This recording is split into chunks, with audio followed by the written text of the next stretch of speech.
अपना अज़हरी नेटवर्क अपना अज़हरी नेटवर्क।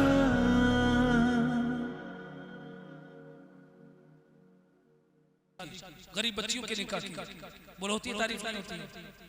होती है नहीं होती यार बोल के दिखाओ जरा, होती है नहीं होती है? अच्छा आपको भी बड़ा अच्छा लगता है कि कोई गरीबों की शादी करता है? लगता नहीं लगता? कितनों को अच्छा लगता है जरा हाथ उठा के बताइए। हाथ उठा के बताइए, इन्हीं को लगता है, आप लोग को नहीं लगता? अच्छा जरा हाथ उठा के बताइए कितनों को अच्छा लगता है जो गरीबों की शादी होती है? अच्छा लगता है ना आप लोगों को? बेहतर लगता है? अगर आपको ये अच्छा लगता है तो जरा अपने दिल में और अपने गिरबान में थोड़ा सा झांकिए। पहली बात तो ये कि मैं आपके सामने एक चीज वाज़ेह कर दूं, ये इज्तिमाई निकाह का तसव्वुर हमारे यहाँ आया कैसे? राशिद भाई, इज्तिमाई निकाह का गरीब बच्चियों के निकाह का तसव्वुर आया कहां से? भाई इस्लाम का तो इससे कोई ताल्लुक नहीं।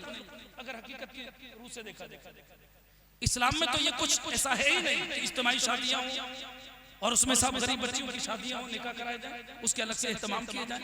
इस्लाम में तो ये तसव्वुर ही नहीं। फिर ये बीमारी, ये तसव्वुर आया कहां से? आखिरकार लोगों को क्यों ये जरूरत पड़ी कि अब वो गरीबों की शादियों के लिए बेचारे अमीरा सामने आते हैं? आखिरकार इसकी वजह क्या है? कभी सोचा है आपने? ये काम गैर मुस्लिमों में होता है, गैर मुस्लिमों में, क्योंकि उनके यहाँ जहेज जैसी लानत थी, उनके यहाँ जहेज था, उनके यहाँ बड़ी बड़ी डिमांड थी कि हमें ये चाहिए, ये चाहिए, ये चाहिए। उनके ये था कि अब गरीब कहां से शादी करें। उनके अमीरों ने क्या काम किया? इज्तिमाई निकाह, उन्होंने इज्तिमाई शादियां, क्योंकि निकाह का भी तसव्वुर किया नहीं, इज्तिमाई शादियां उन्होंने करना शुरू कर दी। अब ये बीमारी जब से मुसलमानों में हुई, कौन सी जहेज वाली? वरना तो कोई अमीर क्या गरीब, जब निकाह में कोई खर्च ही नहीं, बेटी की शादी में कोई खर्च ही नहीं, तो मुझे बताइए किसी गरीब को ये सोचना पड़ेगा मैं अपनी बेटी की शादी कैसे करूंगा? कोई गरीब सोचेगा? इस्लाम में तो ये था नेक परहेजगार हो, मुत्तकिया हो, जो लड़की है गरीब की सही, अगर है नेक है तो एक मर्द मोमिन, एक मर्द कलंदर, एक मोमिन, एक मुसलमान नेक और परहेजगार बीबी का इंतखाब करता था। दौलत के लिए नहीं, बस 2-4 लोग जाते, मस्जिद में बैठ कर निकाह हो जाता, न कोई जहेज होता, न कोई बारात होती। मुझे बताओ अगर आज भी ये माहौल पैदा हो जाए तो क्या, मुझे बताओ, इसकी हमें जरूरत पड़ेगी जो आज इज्तिमाई शादियां की जाती है? मैं एक बात आपसे कहूंगा, सब अपने नबी के गुलाम हैं, आप भी नबी के गुलाम हो। मैं आज ये बात बताना चाहता हूँ, आज अपने नबी के फरमान पे अमल कर लो, इंशाअल्लाह जहाँ अमीर की बच्ची की शादी होगी वहाँ गरीब की बच्ची की भी शादी होगी। और वो फरमान क्या है? मेरे आका ने फरमाया, निकाह आसान करो, ज़िना को मुश्किल करो। निकाह आसान करो, ज़िना को, अच्छा बोलो, ज़िना को मुश्किल करो। अब निकाह आसान कौन करने आएगा? क्या कोई कानून आएगा तो तुम निकाह आसान करोगे? किसको ये इस कानून पर अमल करना? शरीयत पर कौन अमल करेगा? ये हमें और आपको अमल करना, ये दीन हमारा और आपका।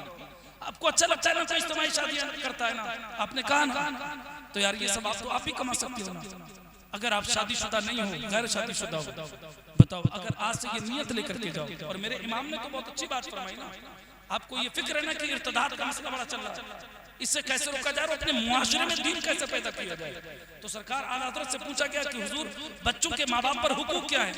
तो आपने 80 से ज्यादा हुकूक बच्चों पर माँ बाप पर बच्चों के हुकूक बताए, जिसमें पहला हक आला हज़रत ने बयान फरमाया कि तुम्हारे बच्चों का पहला हक ये है कि तुम उनकी माँ जो है, जिस माँ का इंतखाब करो, यानी अपनी बीवी का जो इंतखाब करो, तो कोई नेक परहेजगार खातून का इंतखाब करो, क्योंकि जब बीवी नेक होगी तो उसके कोख से जो बच्चे पैदा होंगे वो भी दीनदार पैदा होंगे, क्योंकि उसका ताल्लुक तुम्हारे बदन से कुछ देर का नहीं है, दौलत से तुम्हारा ताल्लुक नहीं है, बल्कि उसकी कोख से तुम्हारी नस्ल आगे बढ़ेगी।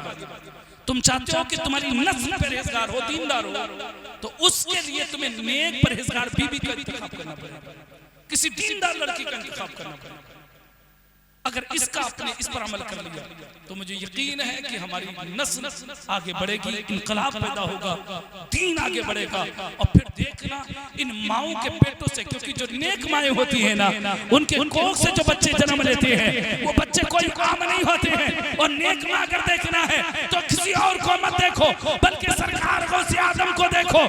जब सरकार गौसे आजम की उम्र 4 साल 4 महीने 4 दिन की हुई, आपके एक उस्ताद को बुलाया गया कि बच्चे की बिस्मिल्लाह खानी करा दी जाए। बिस्मिल्लाह खानी की तकरीब सजाई गई और आपके उस्ताद ने जब कहा बेटा पढ़ो बिस्मिल्लाहिर्रहमानिर्रहीम, सरकार गौसे आदम पढ़ते हैं अऊज़ु बिल्लाहि मिनश शैतानिर रजीम, उसके बाद पढ़ते हैं बिस्मिल्लाहिर्रहमानिर्रहीम, फिर उसके बाद में सूरह फातिहा, पूरी सूरह फातिहा पढ़ते हैं। फिर सूरह बकरा की तिलावत शुरू कर दी है। पूरा पारा, पहला पारा पढ़ दिया, दूसरा पारा शुरू हो गया, दूसरा पारा पढ़ दिया, तीसरा पारा पढ़ा, चौथा पारा पढ़ा, पांचवा पारा पढ़ा, छठा पारा पढ़ा, सातवां पढ़ दिया, आठवां पारा पढ़ दिया, नवां पढ़ दिया, 10वां पारा पढ़ा, 11वां पढ़ना शुरू कर दिया, अब 12वां भी पढ़ दिया है, 13वां पारा भी पढ़ दिया है, 14वां पारा भी पढ़ दिया है, 15वां पारा भी पढ़ दिया है, 16वां पारा भी पढ़ दिया है, 17वां पारा भी पढ़ दिया,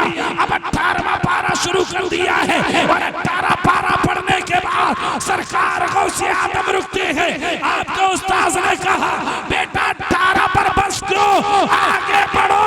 तो आपने अर्ज किया मेरे उस्ताद मोहतरम, मेरी माँ 18 पारों की हाफिजा थी। ये पारे मैंने किसी उस्ताद से नहीं पढ़े, बल्कि अपनी माँ के पेट में याद कर लिए हैं। ये पारे मैंने अपनी माँ के पेट में याद कर लिए थे। अब मुझे बताइए, जब माँ ने खो तो बेटा गौसे आदम पैदा होता है। लेकिन यार हम इतना तो जानते हैं कि गौसे आदम तो नहीं आए, गौसे आदम तो हमारी नस्लों से पैदा नहीं हो सकते। लेकिन इतना तो हो सकता है कि हाँ, हमारी नस्लों में गुलाम गौसे आदम जरूर पैदा हो, गुलाम गौसे आदम जरूर पैदा होंगे। इसलिए नेक माँ का इंतखाब, अपनी बच्चियों को दीनदार बनाओ, बच्चों को भी दीनदार बनाओ। हमारे राशिद रज़ा मरकज़ी साहब ने जो जरूरत को महसूस किया है, यकीन जानिए का ये हमारी कौम की सबसे अहम जरूरत है, बहुत अहम जरूरत है हमारी कौम की। क्योंकि हमारे बच्चों को आज आजाद ख्याल बनाया जाए, बच्चों को दुनियावी तालीम के नाम पर दीन से यूज किया जाए। दुनियावी तालीम हो लेकिन कल्चर इस्लामी। मदरसा मुफ्ती साहब कबला बच्चों का मदरसा चलाते हैं। जरूरत है, क्योंकि जब माँ नेक होती है, कि मेरे आका ने फरमाया ना, सबसे पहली दरसगाह उसकी माँ की गोद है।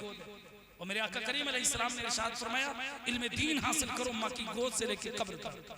जब माँ नेक होती है, बाप नेक अगर हो, बाप अगर पढ़ा लिखा हो तो घरों में दीन आता है। और अगर माँ नेक होती है तो नस्लों में दीन मुंतकिल होता है। इसलिए माँ को नेक बनाओ और अच्छी माँ का इंतखाब करो। जहेज से बचो, ना लो ना दो, इससे परहेज करो। शादियों से भी, ये लंबी लंबी शादियां, इससे भी परहेज करो। एक दिन में कंट्रोल नहीं होगा। हर आदमी अपनी जिम्मेदारी को समझ के ये सोच ले मुझे कंट्रोल करना है। मुझे उम्मीद है कि दिन नहीं गुजरेंगे, मुश्किल से 10 या 12 साल गुजरेंगे, एक इनकलाब पैदा होगा और मुसलमानों में बेदारी पैदा होगी। आज जो कल्चर में हमारे ये चीज पैदा हुई है कि गरीब बच्चियों की शादी के लिए हमें अलग से एहतमाम करना पड़ेगा, फिर कोई गरीब बच्ची परेशान नहीं होगी, कोई गरीब बच्ची या कोई लड़की किसी काफिर के साथ में नहीं जाएगी, बल्कि वो भी एक नबी के गुलाम के घर में आएगी। लेकिन शर्त ये है तुम भी नबी के आशिक बनो, अपने घर की बच्चियों को भी नबी का गुलाम बनाओ। और तुम्हारे बच्चे जब दीनदार होंगे तो तुम्हें कहने की जरूरत नहीं है, बल्कि अगर नबी की आज़मत की बात आएगी, दीन की बात आएगी, तो ये बच्चे खड़े होंगे और खड़े होकर के यही कहते नजर आएंगे जिंदगी ये नहीं है किसी के लिए, जिंदगी है नबी की, नबी के लिए ना समझ मरते हैं, जिंदगी के लिए जीना मरना है सब कुछ नबी के लिए। अल्लाह ताला और आपको सबको अमल की तौफीक अता फरमाए। अल्लाह रब्बुल इज्जत ने इरशाद फरमाया या अय्युहल्लज़ीना आमनू कू अनफुसकुम व अहलीकुम, अपने आप को और अपने बच्चों को जहन्नम की आग से। हर आदमी की जिम्मेदारी है वो अपने बच्चों को दीनदार बनाए, सिर्फ मौलवियों की जिम्मेदारी नहीं है। एक आम बाप भी अगर है जिस तरीके से दुनिया के लिए आप कोशिश करते हो अपने बच्चों को अच्छा कारोबार करा के देने के लिए, अच्छा मैकेनिक या अच्छी तालीम से रास्ता कराने के लिए, उससे पहले आपकी जिम्मेदारी ये है कि आप अपने बच्चों को दीनदार बनाओ, नबी का हुक्म, नबी का आशिक। और जब ये नबी के आशिक बन जाएंगे ना, तो फिर तुम्हें कहने की जरूरत नहीं पड़ेगी, बल्कि हमारे नस्लों से एक एक घर से एक एक बच्चे की जबान पर एक ही नारा होगा, और आला हज़रत की जबान में वो यही कहेगा, उन्हें जाना उन्हें माना, न रखा खैर से काम, लिल्लाहिल हम्द में दुनिया से बाखुर दावाना अनिल हम्दुलिल्लाहि रब्बिल आलमीन। अस्सलामु अलैकुम व रहमतुल्लाहि व बरकातहू।